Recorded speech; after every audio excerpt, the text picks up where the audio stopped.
Hello and welcome. Let's learn how to bake shortbread cookies. Here is a list of ingredients you'll need to make this recipe. Please preheat your oven to 350 degrees Fahrenheit or 180 degrees Celsius and let's get started.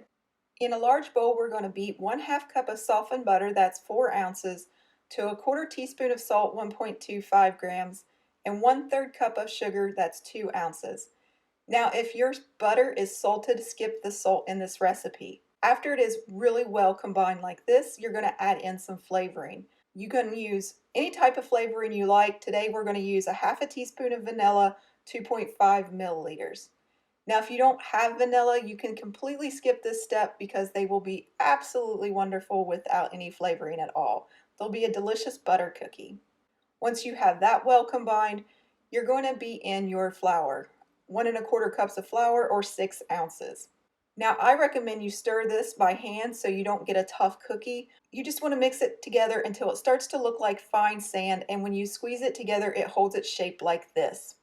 Shape it into a rectangle, a square shape, or a log. I'm going to make a square shape by using the counter and just my hands. The more you work the dough, the easier it'll be to work with. At first it's going to be very stiff and hard to work with, but your hands will heat up some of that butter and make it easier together.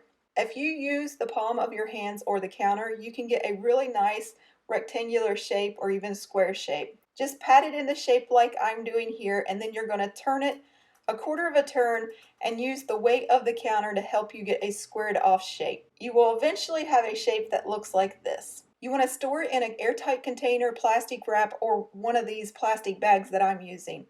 Chill it down for at least a ½ hour. Overnight will even develop the flavors more. You want to cut it easily with a knife like I'm doing here and it hold its shape.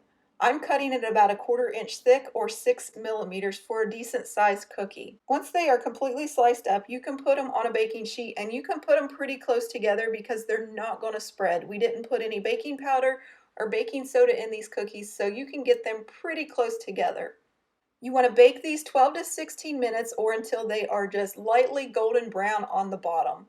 Let them sit on the pan 2 to 3 minutes before removing them to a wire rack to finish cooling, or they will fall apart. The longer you bake them, the darker the bottom will be. Ideally, they should be pretty blonde on the outside like these are. These should snap open easily and they melt in your mouth. Shortbread cookies get better with age. If you can let them sit overnight before you enjoy them, you're going to really appreciate the flavor that develops.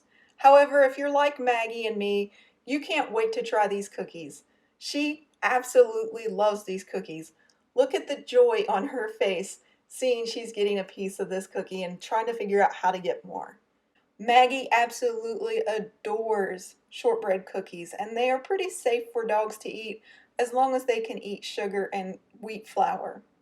Just share just a tiny bit with your friends. I hope you enjoyed this recipe. Thank you for visiting us at jacksonsjob.com, and as always, happy baking.